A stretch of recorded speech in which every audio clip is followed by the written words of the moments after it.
Washington. This your boy, Marty for here once again. Hey, what's going on, YouTube? This is your boy Jamarty4 here once again. Ooh, hold on, what's this? Oh. Sorry about that. I got my work computer here going, but y'all look at my hair. My hair's just like tied up in these braids. This is how I get my crinkles, y'all.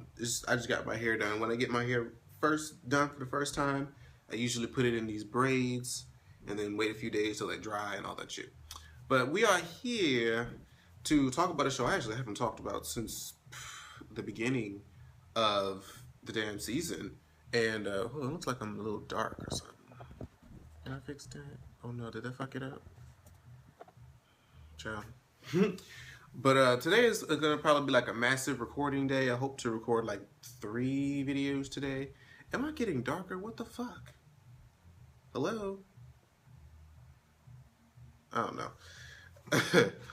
We're gonna talk about the Real Housewives of Atlanta.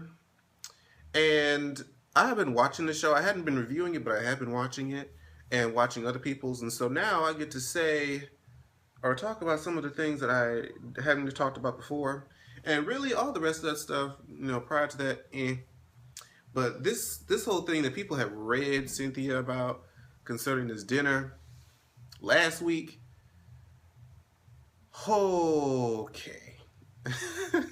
First of all, Cynthia has this entire season just felt the need to be so...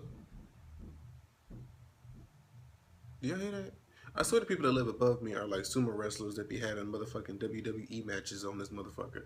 But either way it goes, Cynthia has felt like she just need to be an aggressive little hamster this whole season, picking at everybody, coming at everybody, interrupting everybody when they be trying to talk, and just, I don't know, just trying to make herself seem big and bad. Hold on, I feel like my camera's slipping. Trying to make her seem like she's big and bad when God knows the truth that she really ain't. And I wish I could remember the specifics, but Peter is friends with Apollo. Apollo says, Peter, I found these text messages of Phaedra talking to some guy named Mr. Chocolate. And he printed them out, had color-coded and everything. And so Peter told Cynthia, and Cynthia told Kenya and Claudia, I believe. And for some reason, okay, it's already bad enough that you told, you know, Cynthia and Claudia. I can't get these bitches' name right. It's already bad enough that Cynthia told Kenya and Claudia, you know, about the business. But when we were all at the dinner table and you was just trying to beat around the damn bush talking about, oh, well, you know, women shouldn't call other women whores when, you know, some people are whores, but they're not really whores, but they're calling other people whores, and I just feel like it's not right to use the word whore, and this, that, and the fourth, and she's just dancing around this whole subject, and everybody's looking at her like, bitch, what the fuck are you talking about? What are you saying? Like, where is this supposed to be going? And then she was trying to say, that, you know, about the whole Mr. Chocolate thing, and really what happened was Cynthia just lit the match, but then Kenya just took the shit and was like, well, you know what, she ain't gonna say it like how I want to say it, but I'm gonna tell you how the fuck it really is, bitch. We just gonna talk about the fact that, god damn this camera. Can I have something else to hold this bitch? Hold on, I'm being real ratchet with this, y'all. Like, okay, that should stay. Anywho, yeah, Kenya took this shit and just rolled with it and just like, look, you're fucking some man named Mr. Chocolate before your husband even went away to jail, and that's just what the fuck it is, and you need to admit it, and you've been sitting up here trying to call me a whore for the past 2 years when you're the biggest whore here, and etc, etc, etc. And then, of course, you know, Phaedra got up like she was about to hit her and all that other shit, and then she got carried out. And then from that point forward, is a whole nother argument within itself, because now people have an issue. What's that? Now people have an issue with Kandi because they felt like Kandi didn't, I guess, leave the table fast enough after Phaedra when she left. And, well, am I getting ahead of the episode? I don't think I'm getting ahead of the episode. Fuck it. I'm going to talk about it since that's where my train of thought's going. And people was like, well, Kandi felt like, well, honestly, I have a lot going on in my own life. And there were people that I fuck with that was leaving the table after Phaedra, and there's people that I fuck with that was still sitting at the table. So I feel for Kandi because Kandi's like, I'm in the middle. Anything really that I do will be looked at negatively by somebody, you know? So, and then it's like, I have my own issues going on. It's not like I'm saying, fuck you and your problems, but it's kind of like, I don't have the energy right now to really put forth what you feel is necessary because I have issues, my own marriage, my mother's love business went down the drain, so I'm trying to keep my other business endeavors afloat. My mama acting a fool, and it's just a whole lot. And it's not. I don't believe. What the? What the hell was that? Anyway, yeah. So I feel for Kandi, and I just ugh. But anyways, I'm gonna get to the actual episode. Some of the shit.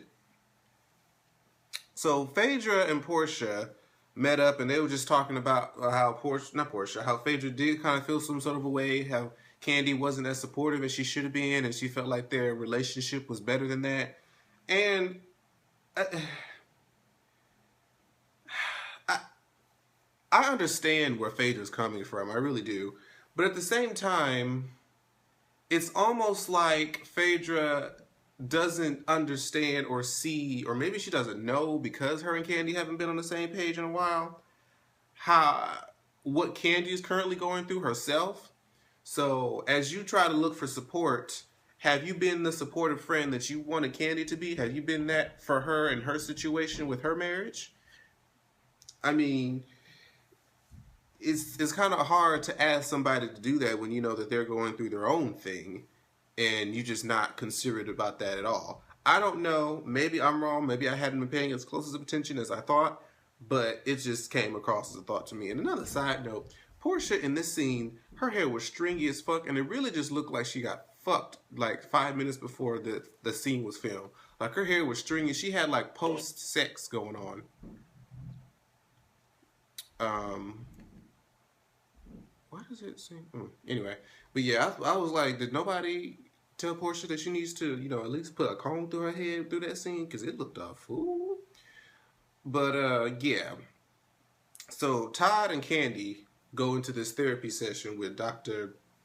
What's her name? It's the same therapist that be on the Braxtons too. I can't remember her name. Dr. Sherry. Excuse me, I think that's her name. And Todd was going on saying that initially the issue started with the whole prenup situation. And as much as, I like Todd, I don't really have anything too much against him. I can't fault Kandi for wanting to get a prenup because Kandi has worked. Kandi has invested so much time and energy into building her brand that for somebody to just be able to take that just because they're married, and I don't feel like you should. And because he put so much pressure on her and sort of like egging on the issue, trying to make her feel like, oh, she's heartless because she didn't get a prenup, kind of makes you look like, well, why does this matter to you? Why do you feel you are so obligated to the money and accolades?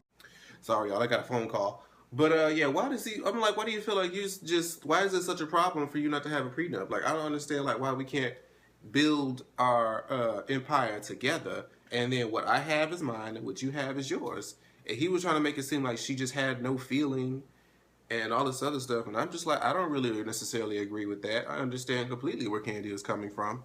And one thing that the therapist said, Dr. Sherry, one thing that she did say, because she asked them about their sex life, and she was basically like, there isn't one. And what she said was, if you don't have an emotional connection, the disconnect will show in the bedroom, and that is so true.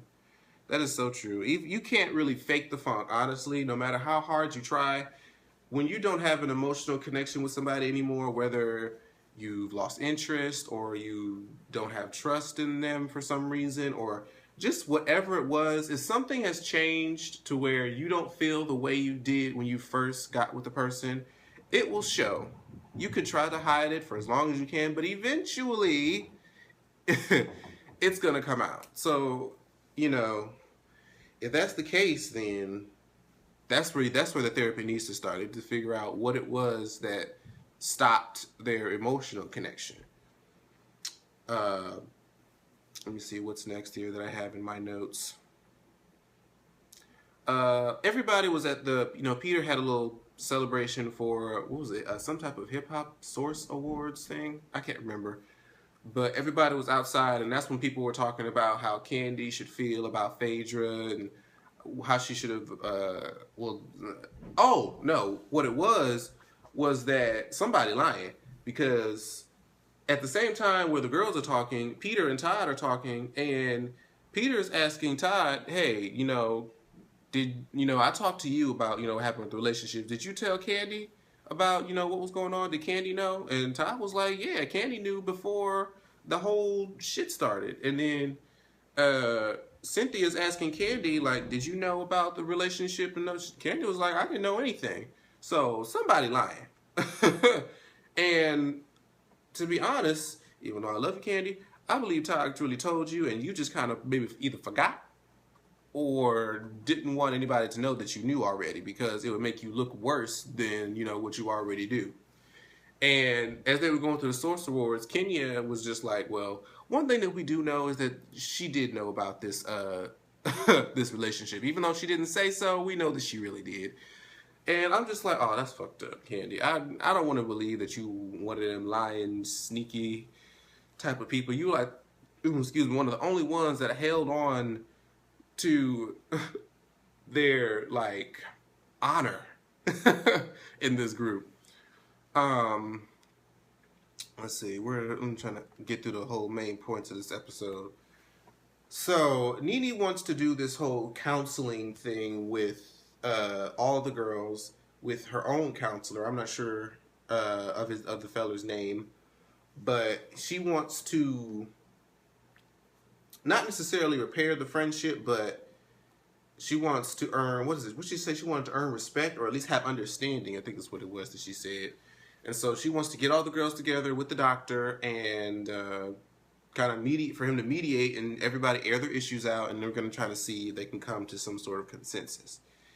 And based off of scenes for the next episode, even though it's Nene's idea, she's the one that's leaving out of the goddamn, And speaking of which, this was all over motherfucking Instagram when this episode aired. Was next week when Nene is talking to Phaedra and people was up there saying that Nene looked like a goddamn Super Saiyan with that hair. I was like, girl, her hair's spiked up, girl. You look like you've been playing an electrical socket, bitch. But either way we go, we're going to do its own individual read next week for next week's episode. But yeah, she wants to have this whole counseling session, and we already know how these things go. They try to get everybody together and be all positive and woo, but then when it gets together, somebody ends up getting dragged, beaten, cussed out, and it just ends up being a hot mess. But they do it anyway, so it is what it is. And this is another thing. This is going to be one part of the episode where I sort of agree with Cynthia and what she said. When Phaedra and Cynthia got to, the dinner, the one-on-one, granted, yes, it was fucked up for Cynthia to say what she said the way she said it. We agree. Phaedra was expecting an apology, as she should have. But the reason why I feel like, okay, Cynthia had a point is because Phaedra tried to say something about, being a fact checker. And Cynthia said, well, you didn't necessarily do too much fact checking when it came to your husband in Kenya, when he was the one lying this whole time about, Kenya trying to offer him head in LA or something like that. And then that's when she got the fuck up and left. And I'm like, I feel like she got up and left because she knew that shit was true. She didn't. And Phaedra's not really one to admit when she's wrong. So instead of admitting that she's wrong, she'd rather get up and walk away and say, oh, I'm about this close from beating her whole ass. Like, no, she clocked you, bitch. You didn't. That's facts right there, bitch. You did not. And you still have yet to apologize to Kenya for that shit. But it is what it is. And that's the only time when I was just like, you know what, Cynthia, you had a point. She was still wrong for how she said, how she approached, the situation about telling it all to everybody at the goddamn dinner table. But she was like, well, shit, if you're talking about me fact checking about you and this supposed Mr. Chocolate, you didn't do much fact checking when it came to your husband in Kenya, so touche, bitch. And this whole counseling thing that they wanted, that they had at this Mexican restaurant where they were just telling everybody about the counseling session, it turned into we have to make Kandi choose. We have to explain to Kandi why or what she did was wrong, and how she needs to either be 100% Phaedra or against Phaedra and all this other shit. And Kandi at this point is just like, look, I'm gonna still support Phaedra, even if I don't support her decisions. Like I think they mentioned, they asked her, "Did you feel like Apollo should be able to see his kids?" And Kandi said yes. And apparently, Phaedra didn't agree. And so they just said, well, just because I have a difference of opinion than you doesn't mean that we can't be friends or that I don't love you. So I feel like I feel like I'm Kandi in a lot of situations where people feel like I should feel strongly about something or against somebody, but usually I'm in between the two parties and it's a conflict of interest either way it goes. So I kind of understand where Kandi's coming from, but that was pretty much the episode, you guys. I didn't want this thing to be incredibly too long, but I wanted to get all the main points. But thank you guys so much for watching, and I'm about to record 2 more videos after this, so I hope you guys enjoy all the videos that I'm about to put up. And yeah, I'll see you guys next time. Bye-bye. Like, share, subscribe. Washington, Washington, Washington.